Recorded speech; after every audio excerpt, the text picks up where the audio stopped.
News, सच जरूरी है।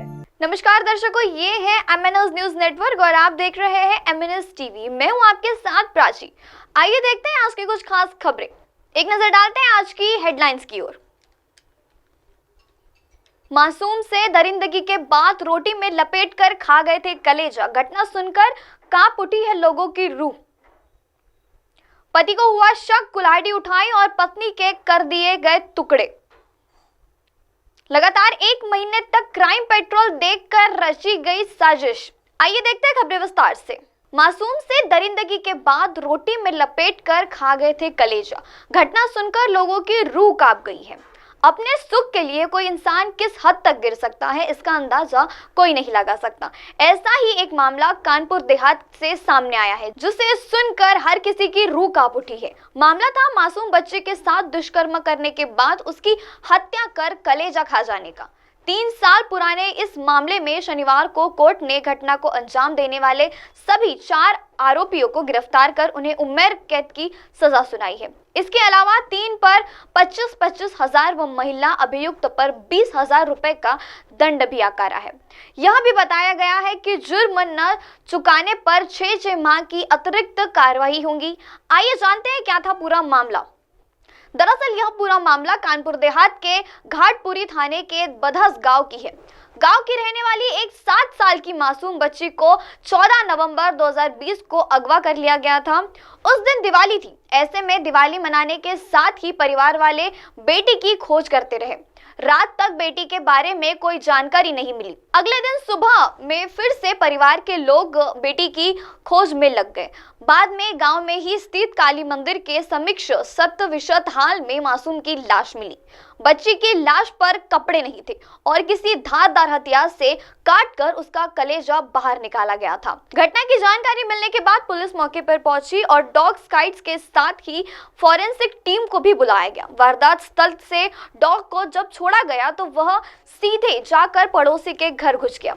परशुराम के घर का दरवाजा बंद था और पत्नी भी फरार थी। इसके बाद पुलिस ने मुखबिर की सूचना पर परशुराम के भतीजे अंकुर और उसके दोस्त को हिरासत में लिया। शराब पीने के बाद घटना को अंजाम दिया गया था। पुलिस की पूछताछ में पहले तो दोनों पुलिस को गुमराह करते हुए नजर आए। उसके बाद अंकुर ने बताया कि उसके चाचा को बेटा चाहिए था, वह बेटा चाहते थे।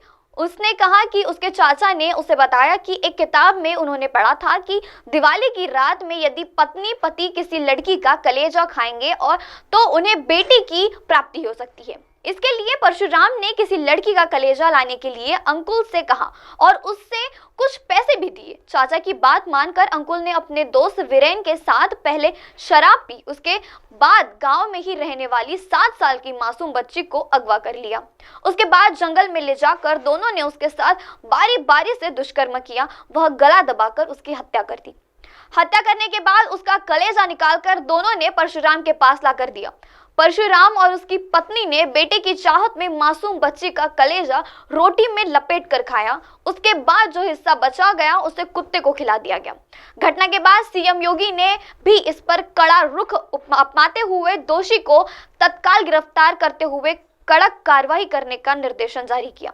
इसके अलावा पीड़ित परिवार को सरकार द्वारा जमीन भी दी गई। आइए बढ़ते अगली खबर की ओर। पति को हुआ शक, कुल्हाड़ी उठाई और पत्नी के कर दिए टुकड़े।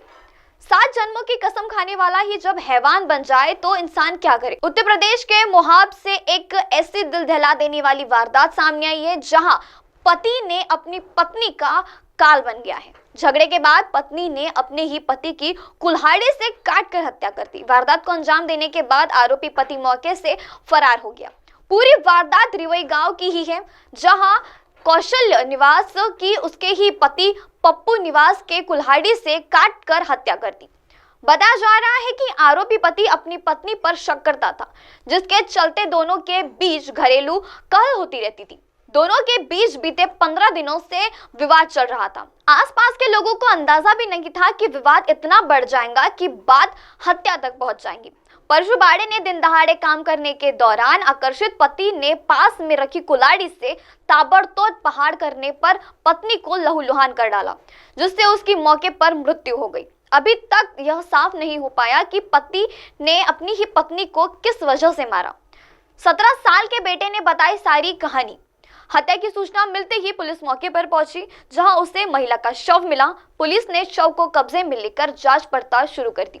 वहीं वारदात को अंजाम देकर फरार हुए पति की तलाश के लिए एक टीम गठित की गई। दंपति का एक बेटा सुजन भी है, जिसकी उम्र 17 साल है। बेटे ने बताया कि मां और पिताजी के बीच घरेलू विवाद होते रहते थे।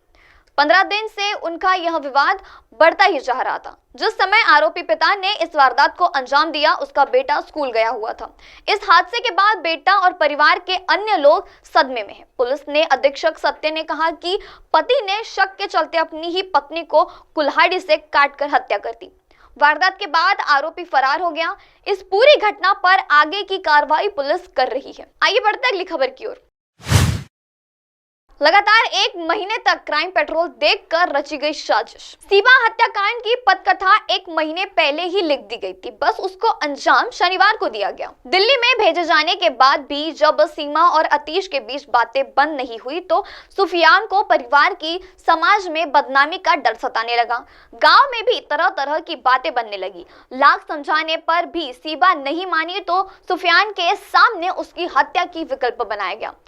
उसने परिवार के लोगों से बात की। उस समय तो कोई तौर नहीं हुआ, लेकिन जब पता चला कि दिल्ली में भी सीबा और अतीश का मिलना जुलना लगातार चल रहा है, तभी सभी अपनी अपनी बातों पर मुकर गए। सीबा की उन्होंने साल भर पहले ही पढ़ाई बंद करा दी थी। 1 महीने पहले उसने महताब के साथ मिलकर हत्याकांड की पटकथा रची थी। बाजार में वाहन के सामने धक्का देकर मारने की भी कोशिश की थी, लेकिन हर बार नाकाम रहा। पिछले 1 महीने से सुफियान लगातार क्राइम पेट्रोल सीरियल देख रहा था। हत्या के बाद पुलिस ने बचने के तरीके की कई वीडियोस हिस्ट्री अपने मोबाइल पर यूट्यूब में सर्च करके रखी थी।